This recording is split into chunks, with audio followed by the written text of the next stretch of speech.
Welcome to the GSMC Fitness Podcast, the show that helps you sort through all of the trends, new and old, of the fitness world. We'll talk about yoga, running, Zumba, weightlifting, and everything in between. Whether you've got your fitness routine down to a science or you're just starting out and looking for direction, you'll find educational and entertaining information on the GSMC Fitness Podcast.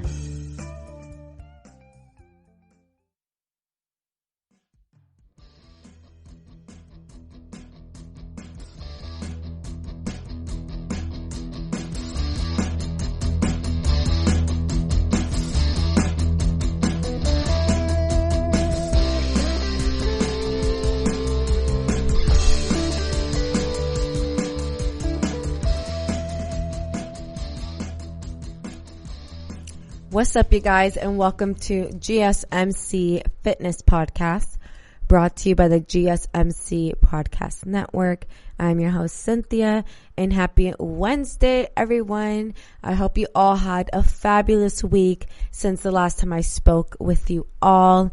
I did. I had a pretty chill week, nothing too eventful. I mean, there have been some crazy, wildfires across the entire state of California. So it's been pretty smoky here, really hazy. Air quality is definitely not the best. So I've been staying indoors a lot, which, sucks because during this pandemic, we have been pushed and encouraged to go outside, take a walk, and now we can't even do that. We can't even work out and stuff. And I feel honestly mostly bad for my dog because we haven't been taking him out on his walks because we don't want our dog inhaling, all the bad stuff that's in the air. If us humans don't want to be inhaling it, why would we want our pets to do it, So it's been a rough, get my pun there, rough. It's been a rough adjustment for our dog because he's a Pyrenees. So for those of you who don't, he's half Pyrenees and they're very needy dogs, and he's also husky. So he needs to be outdoors and run and get his exercise in. And luckily we do have a big backyard, and he doesn't want to be outside though unless we're outside. So unless we want to just sit there outside in our backyard and smoke, he won't go out. So it's he's just been indoors. He sleeps, in the kitchen. Then he'll sleep on his bed.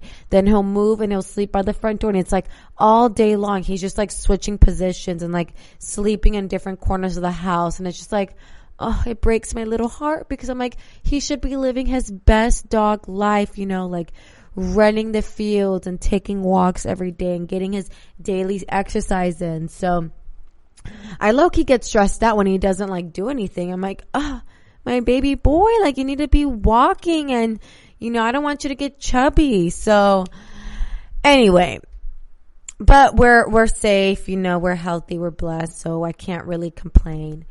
But that's not what we're here to talk about. We're here to talk about plyometrics, plyo training, aka jump training. So basically, if you've ever wanted to know more about plyos and how to progress them or when to use them, then today's episode is the one for you. So we're going to talk about how to use jump training in your program, and how to properly progress it. And so it's going to be really interesting today. Jump training or plyometric training is always a hot topic. It certainly deserves, a discussion whenever it is brought up. In my opinion, it is not being used properly, and my opinion is, just my opinion. And let me explain. Jumping is a skill, okay? Jumping is not just like jump roping. There's a skill to it. The issue that concerns me the most is when I hear about an entire training program dedicated only to jumping. I've seen it before. I've witnessed high school volleyball coaches dedicating 60 plus minutes 3 times a week to jumping, okay? My body hurts just thinking about it. How the misunderstanding of volume became so screwed up is beyond me. And let's not forget, jumping is a skill just like other, speed and agility skills that you'd work with, for soccer players or basketball players or football players. Just how speed and agility is a skill, so is jumping. The more you do in one workout is not necessarily a good thing. The more quality work at a high intensity is a good thing. So let's talk about jumping and strength. It's also important to understand strength is the foundation of jumping and speed, okay? Strength is the underlying foundation of jumping and speed. If you can improve the strength of the athlete, then the jump training or plyometrics training you use will have greater value. Plus, strength training will decrease the injury potential. I personally know if I improve the overall strength of, athletes, then they will have better results on jumping. What I'm seeing more and more is athletes, performing jumping programs with high volume and never doing any strength training. And this is a huge, huge problem. I'm not saying you can't do jump training until you have completed several weeks of strength training. You just need to control your volume and base the jump training off technique early on until you have adequate strength to handle more intensity. Also, you can be doing strength training along with the jump training. And that would be my biggest suggestion if you are training athletes, is to incorporate a steady and consistent strength training routine along with their jump training. So, the primary focus on jumping should be the quality movement in the jump and landing along with appropriate intensity. If the athlete is capable of handling some load, then I will have them use, like a Vertimax bands, etc. The goal is for the athletes to jump as hard as they can to challenge the nervous system on each attempt. When performing more plyometric, stretch, shortening, cycle training, base training, the focusing is now on quickness off the ground per landing. You still want great technique, but emphasize the quickness off the ground. In true jump training, you should not worry as much about the quick re-jump and put more emphasis on the intensity and power output of each jump, if that makes sense. So let's quickly get into the number of jumps. People are usually amazed when I tell them that I know athletes that perform only 25 to 50 total jumps, and most of the time closer to 25. And this does not include low box training drills that have very little impact, which we will talk about in the next segment. I break the total number into a few different exercises with 2 to 3 sets per exercise. To be honest, the athlete's most productive jumping is when they perform 4 to 5 sets of 5 to 6 Vertimax jumps. It is simple and to the point, and the athletes respond usually very well from the Vertimax. And let me just say that you don't need to be an athlete to do jump training, okay? Anyone is able to do jump training. It doesn't matter, if you're an athlete, if you're on a team, or if you're not. If you just want to get, your agility up there and get your jumping, if you want to just exceed in your jumping skill, then start a jump training program. But not everyone needs to do it. Like me personally, I don't need to do it. I also have kind of like a wonky left knee that tends to leave me a bit worried whenever I do any jumping motions. So that's why I'm not the biggest fan personally of plyometrics. But plyometrics are very much needed, especially if your day-to-day activities require you to jump a lot, like a rebounder in a basketball team, or just anyone, right? Anyone, like I said, can really benefit from jump training, plyometric training. So, you guys, we're going to cut into a very, very brief break right now. And when we come back, we're going to talk about low box training workout, and what that means. We'll be right back.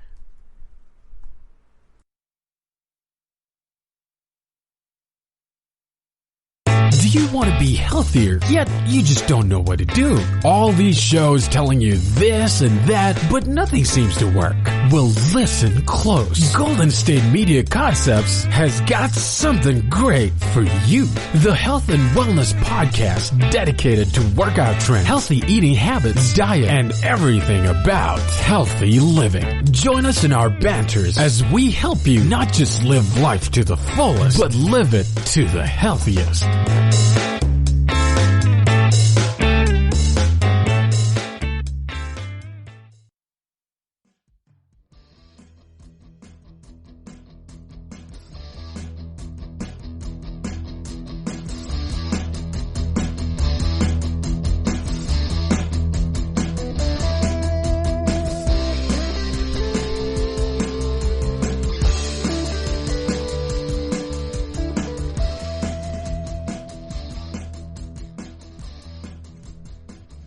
What's up, you guys, and welcome back to GSMC Fitness Podcast.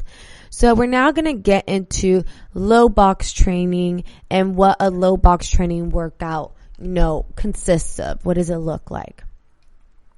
And this is one of my favorite tools to use to introduce how to move the feet from under the center of mass in the low box series.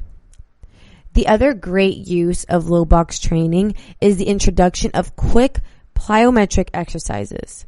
So here I have compiled a workout I often use with athletes to get them moving better.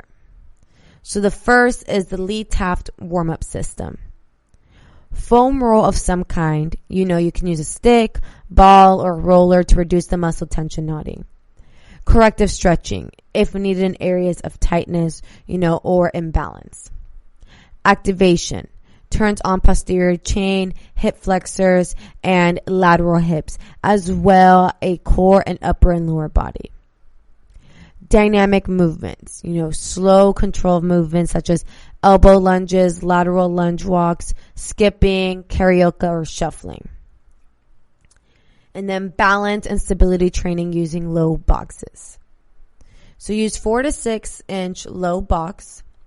Forward leap from right foot to left foot onto the box and hold the landing for 2 seconds. The landing should be just like a landing off a vertical jump, except on one leg.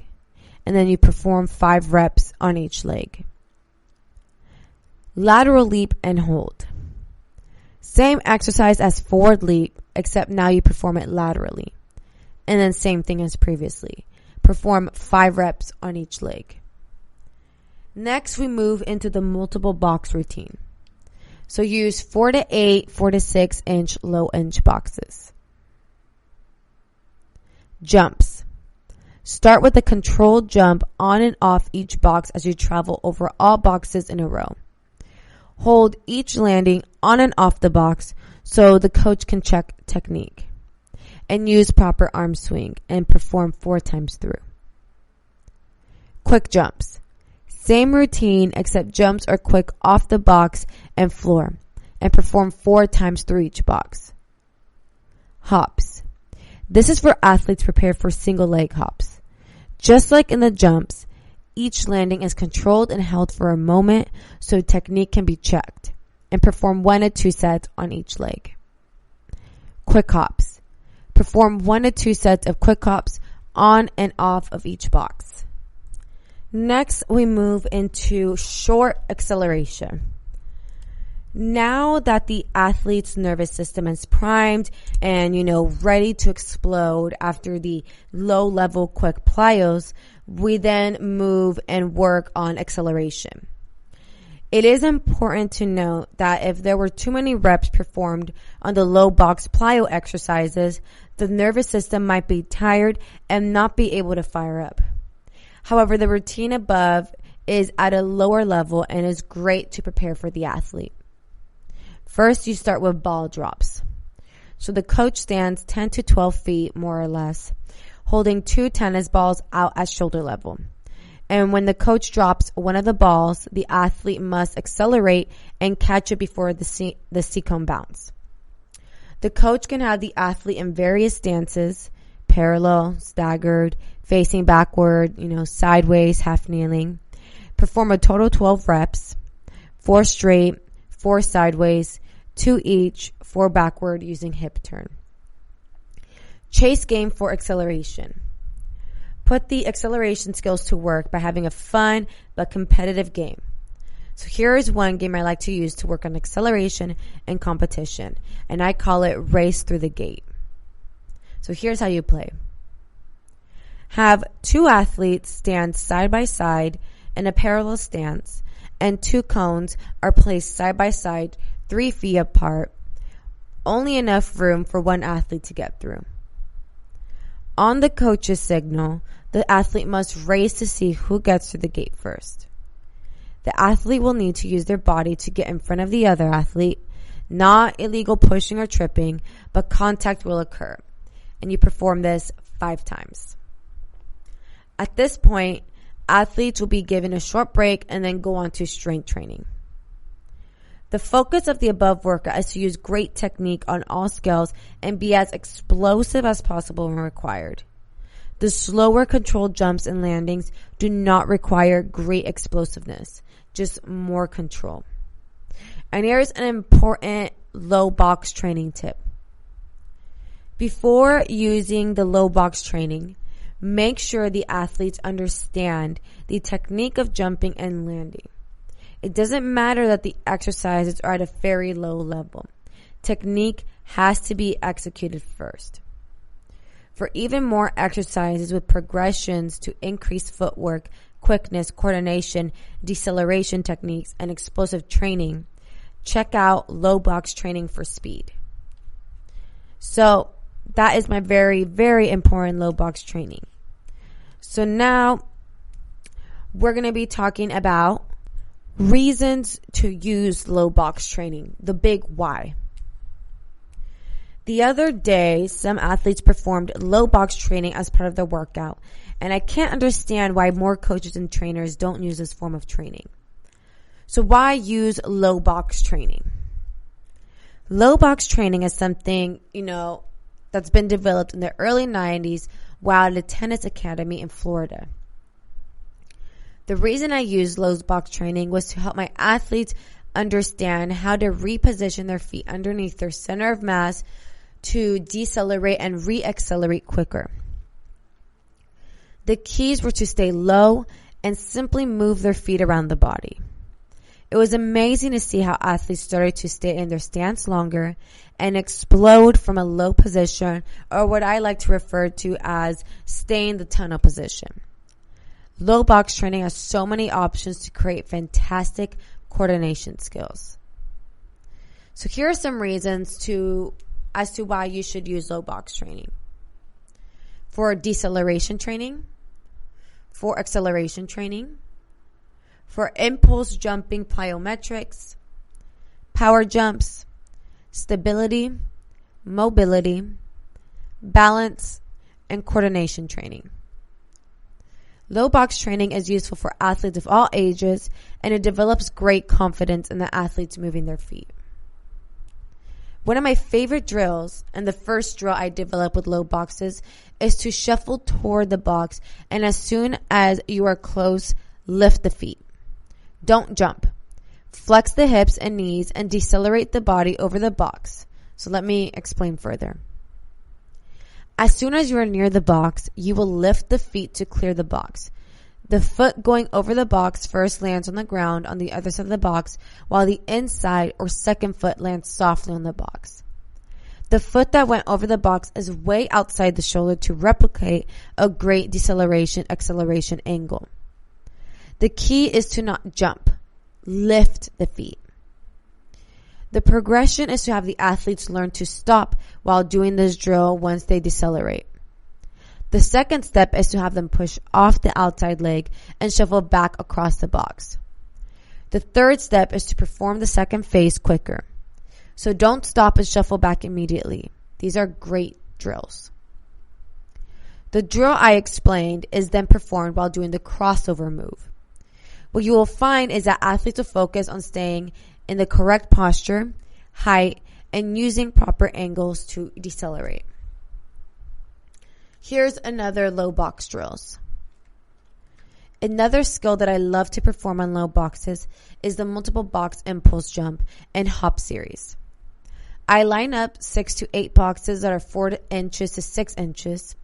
I have the athlete start with simple 2 feet quick jumps on and off the boxes. The focus is on quick responses off the ground. The next drill is to progress to a 4th turn jumps, still being quick. The third drill is to perform lateral jumps, but only if the athletes are skilled enough to control their foot landing on the box. If not, I will go to leaps or hops. Hops are also only done when athletes strong and stable enough to perform. From here, I move on to more coordination movements, such as the lateral side box shuffle, which is an awesome drill. Finally, I will have them perform the angular ski jumps, and this one develops coordination. There are many skills and drills that can be performed in the low box, but you will begin to discover the ones that are the most beneficial for your athletes. So I recommend to keep it simple, quick, and controlled. So you guys, we're going to cut into a very brief break right now. And when we come back, more on plyometrics and low box training.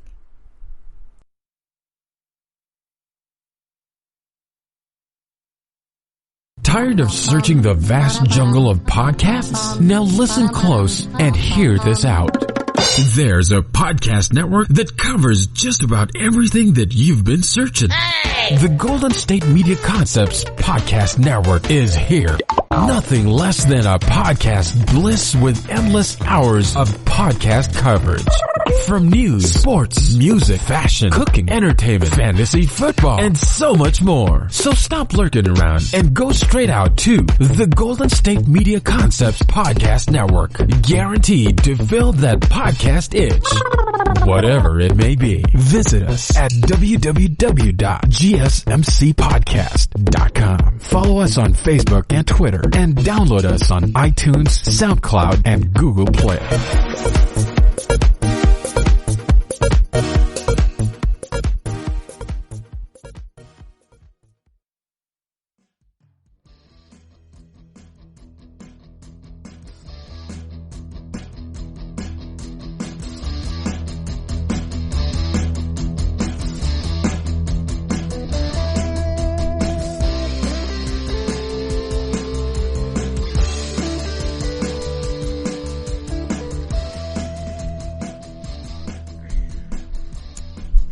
What's up, you guys, and welcome back to GSMC Fitness Podcast. So we got done talking about, how to properly program a jump training program for your athletes. We talked about, starting off with low box drills and why they're so important and why they're so useful. We're now moving into how to teach your athletes about jump landing. Just as it's important to keep the seconds short from the time you jump, it's also really important to talk about the landing. Jump training can be a big buzzword in the athletic performance training world. In the past, coaches have actually asked me if I offer jump training, as if jumping is something new. Jumping, like all other components of athleticism, is very important, but it isn't my primary focus in the initial teaching stages. The jump landing is my main focus. So here are my thoughts and philosophy on teaching jump landing. It is much like cutting or any other quick ground contact movement. In the initial stages of teaching jumping and landing, I always place the athletes in the landing position first. This allows them to feel what it is like to be in this position. So for the jump landing position, you ideally want them with their hips back, shoulders over knees, knees forward so ankles are dorsiflexed, knees vertically aligned with feet, and the neutral spine. This posture will load the system by supporting joints, putting key tissue on stretch, and creating body control. The problem is sport and activity that require jumping and the subsequent landing aren't so scripted. Players must learn to land in all kinds of positions, both on single or double legs. But for the purpose of training, we must be controlled and accurate so when we play sport, we can have trained the body to handle unbalanced landings. So here's a progression that will help you and your athletes develop solid landing skills. The following is the same regardless if it's jumping, leaping, or hopping. So for the jump landing position, again, landing should be with roughly a 45 degree angle, 45 degree to 60 degree knee bend, so a deeper landing pattern. And this helps to build control, strength, and posture. The initial deeper landing should be low intensity and volume. Gradually increase the degree of landing to 25 to 40 degrees. Still keep the volume and intensity low. The purpose of the smaller angle is to prepare the body to land and be able to react quick in another direction. This is much like a speed cut body position. Finally, increase the degree to 10 to 20 degrees. This becomes very proprioceptive in nature. The body must be stabilized quickly due to the lack of greater pre-stretch on tissue like in a 45 plus degree knee bend. The goal is to gradually increase the quickness or response time out of the landing. The deeper landings are safer, but slower when needing to react out of the landing position. The lesser depth knee bend during landings allow for a quicker response due to the stretch reflex of muscle tendon unit. A great way to build quickness out of the higher position jump landing is through drills like jump rope, dot drills, line drills, and quick response low box jumps. Do not build too much intensity too quickly in order to build good technique, joint integrity, and proper patterning. Groundbreaking 2 has an entire, we're now going to be talking about what task and environment really mean. We often speak of athletes who need to accomplish a skill based on the task in front of them and the environment it exists in. But what does this really mean when it comes to training athletes? The definition of task is defined as being assigned to do a specific job or work. In sports and training, this means to accomplish the goal of properly performing an exercise. If speaking about the performance training area or in sport, go compete to win the point is an example. However, what do we mean when we talk about the environment? This definition might mean something regarding the surroundings the athlete is performing in. It could mean what type of playing surface, how many opponents, how big are the boundaries, and so on. If we combine task and environment, an example would be how an athlete performs on a wet turf when trying to change the direction to avoid the opponent. There is definitely room for both high coaching input and little coaching input. But which one allows for more organic packing of stored information into the athlete's brain and memory? The question is, how much does the athlete learn while attempting a task in the environmental constraints? Including little to no coaching versus being coached all the way through the task and how to manage the environment. How do I, as a coach, use this in my practice or training session? My answer is to allow as much self-discovery as possible with drill choice that leads to success, even if failure is the mode at which success is being attained. For example, competitive tag games that are very difficult to win. However, a ton of learning occurs on how to dodge an attack and corral is taking place. So let's get more into self-discovery. Allowing the athlete to self-discover and self-adjust is magical in its learning depth. Input from the coach needs to feed the self-discovery, not block it. Again, I'm going to repeat that statement. Input from the coach needs to feed the self-discovery, not block it. We often deny the effects of failure on learning. It scares us because we see the successful reps or performance in our heads and want the athletes to look like that. Unfortunately, it just doesn't work that way. We have to allow failure driven from our attempt at task completion within the constraints of our environment to teach us right from wrong. We have to allow that feeling of balancing failing with self-correction to retrieve the successful rep or play. A coach can't give us that, but they can assist us from going down the wrong path too far. In summary, training using task completion and environmental variability to grow athleticism is so important. A coach has to recognize when self-discovery is serving the purpose or detracting from the purpose and intervene with appropriate corrective methods. If we revisit the miracle of childhood development, we learn all we need to about task and environment. A child doesn't understand verbal coaching cues, but is understanding the need to accomplish a task and constraints of the environment. And that applies to athletes and their training as well.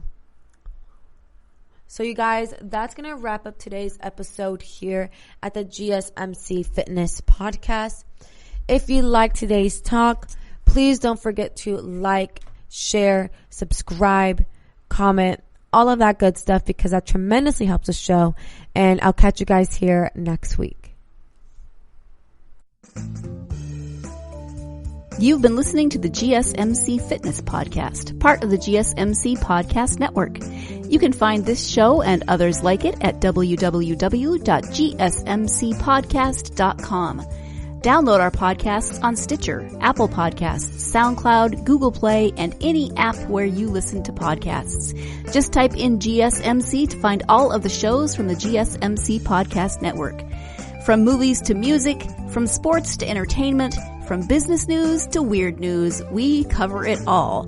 You can also follow us on Twitter and Facebook and listen to these podcasts on YouTube. Thank you, and we hope you have enjoyed today's podcast.